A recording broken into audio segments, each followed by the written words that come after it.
So I'm going to show you this video. This video I was sent to me. Doesn't matter who sent it to me, but watch this. This is a compilation of Benjamin Netanyahu warmongering. He seems like, I guess he's the permanent Israel prime minister. Watch this. If you take away the Soviet Union and its chief proxy, the PLO, international terrorism would collapse. If you take out Saddam's regime, I guarantee you that it will have enormous positive reverberations on the region. Obviously, we like to see a regime change, at least I would, in Iran, just as I would like to see in Iraq. The question now is a practical question. It's not a question of whether Iraq's regime should be taken out, but when should it be taken out? It's not a question of whether you'd like to see a regime change in Iran, but how do it... Are there any other nations that you would recommend that the United States launch preemptive attacks upon at this point? The answer is categorically yes, is Iraq and Iran. But a third nation, by the way, is Libya as well. Libya is trying very rapidly to build an atomic bomb capability. So you have here now 3 nations. All stand together to stop Iran's march of conquest, subjugation, and terror.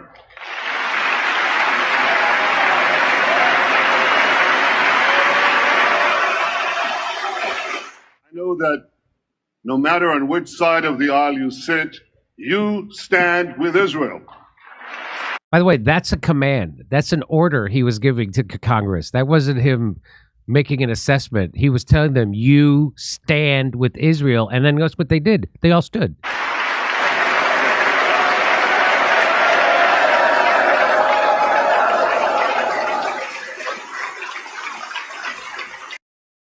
So the seemingly permanent Israeli Prime Minister Benjamin Netanyahu is seen here revealing his history of getting everybody else to fight his wars except himself or his people. It's like he's part Hitler, part Tom Sawyer. That's right. He's Tom Hitler, ladies and gentlemen. And he is as pious a Jew as Vito Corleone was a good Catholic. When he says that he kept saying that we must overthrow Iraq. We must overthrow Russia. We must overthrow Libya and Iran. He just means you. He means you. That's what he's talking about. Let me bring in the 2 Jews from the Due Dissidence. First of all, what about him being the permanent prime minister? And isn't that whoever put that together, that's quite a compilation. It's a real wake-up call. So it seems like the real terrorist in the Middle East is Israel and not those other countries, correct? But yeah, this is like his 3rd stint, I think, as prime minister. I believe it's his 3rd stint.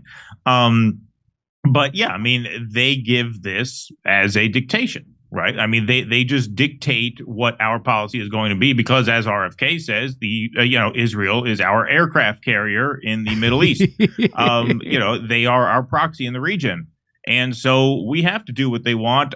They exert an enormous amount of influence. I think we're going to cover later on the show the $20 million that's being offered to a challenger to Rashida Tlaib, which she didn't even have the balls to vote against the resolution that equated anti-Zionism with anti-Semitism. So, yeah, no, I mean, look, they just exert a tremendous amount of control.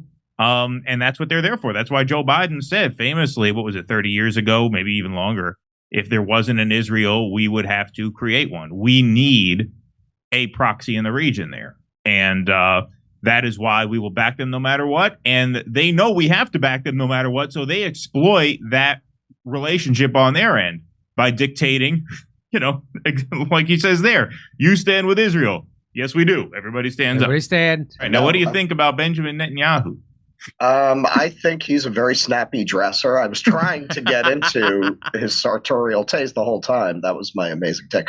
No, we did a piece the other night about The Nation ran an article a few months ago that went pretty much unremarked and unnoticed, demonstrating that everything that we claimed Russia did, Israel did in 2016.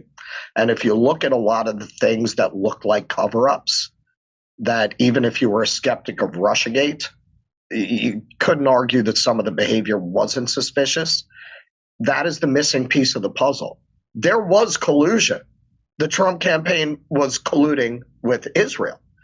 Yes, they were getting intelligence ahead of WikiLeaks dumps, but they were getting that information from Israel. basically everything you were told in Russiagate, you could attribute more or less to Israel. I think what we've really seen over the course of this Gaza war is how much of a just absolute blank check they have and how absolutely absurd it is when we talk about these dangerous foreign leaders. That's why that was one of the things I screamed at Rachel Maddow, because earlier in the evening she had talked about dangerous foreign leaders. I said, is Netanyahu a dangerous foreign leader? Clearly, he is a dangerous foreign leader. He is going before Congress multiple times, as you showed in this footage, trying to manipulate our country into getting into World War III, like his lesser light Zelensky does. This is really kind of stunning, this video. I don't think you can overstate how crazy this is. And if you want to see who the real warmonger is in the Middle East, who the real psychopathic murderer is, or the guy who's the unstable terrorist in the Middle East, let's watch this again. If you take away the Soviet Union and its chief proxy, the PLO, international terrorism would collapse. If you take out Saddam's regime, I guarantee you that it will have enormous positive reverberations on the region. Obviously, we like to see a regime change, at least I would, in Iran, just as I would like to see in Iraq. The question now is a practical question. It's not a question of whether Iraq's regime should be taken out, but when should it be taken out? It's not a question of whether you'd like to see a regime change in Iran, but how do it... Are there any other nations that you would recommend that the United States launch preemptive attacks upon at this point? The answer is categorically yes, is Iraq and Iran. But a third nation, by the way, is Libya as well. Libya is trying very rapidly to build an atomic bomb capability. So you have here now 3 nations. All stand together to stop Iran's march of conquest, subjugation, and terror.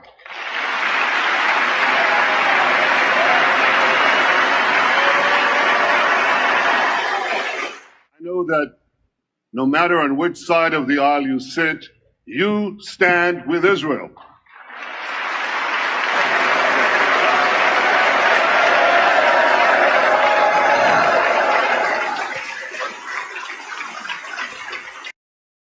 And all those clowns applauding are some of the most unscrupulous, easily corrupted motherfuckers you've ever met in your life.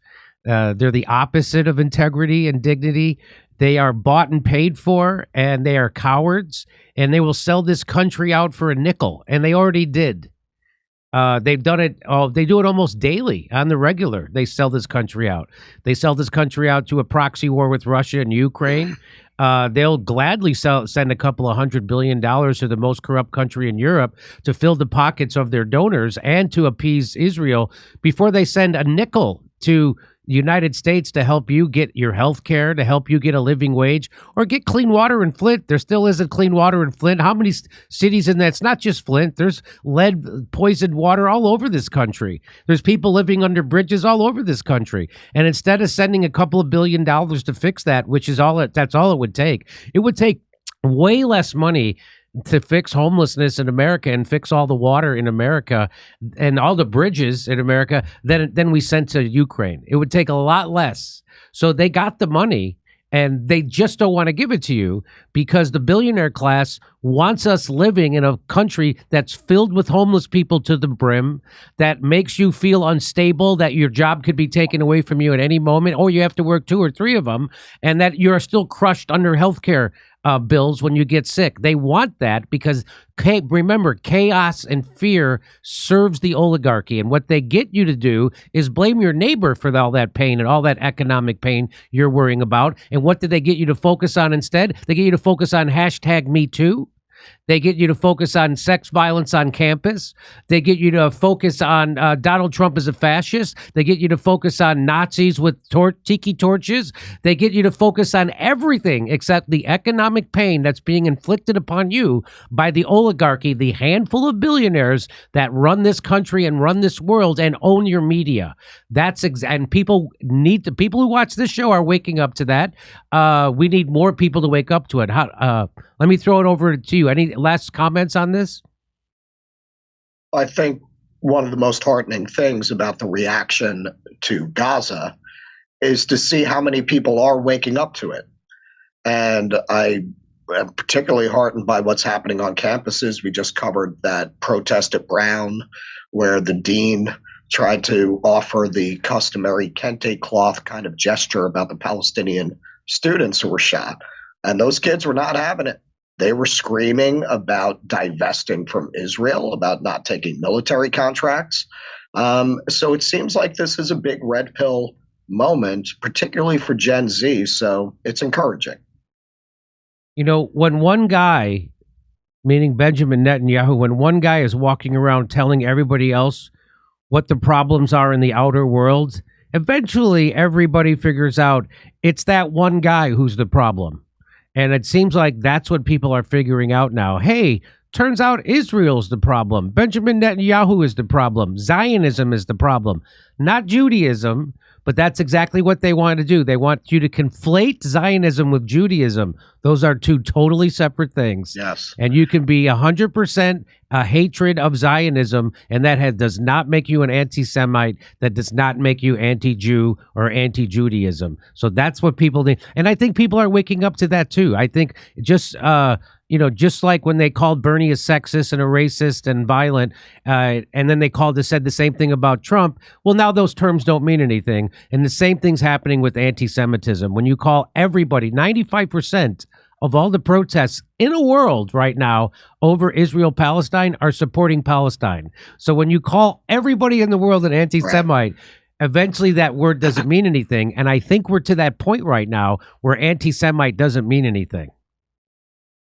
Well, that's why it's so important for people to come out, because they can't brand everybody an anti-Semite, right? That's where strength in numbers comes in. If the protests are small, small groups can be marginalized easily because they're small, right? Yeah, that's right. But when it's everybody, you can't marginalize everybody. Okay, over to... And we're seeing more and more Jews coming out and telling their stories. Adam Friedland just did a really interesting segment. We also showed that Jewish woman who was talking about how she should have asked questions sooner. More and more Jews are coming out and talking about how, you are raised as a Jew very often to believe that you have an obligation to defend Israel, and that if you don't, you're betraying Judaism. And so many Jews are just getting red-pilled and realizing they were brainwashed.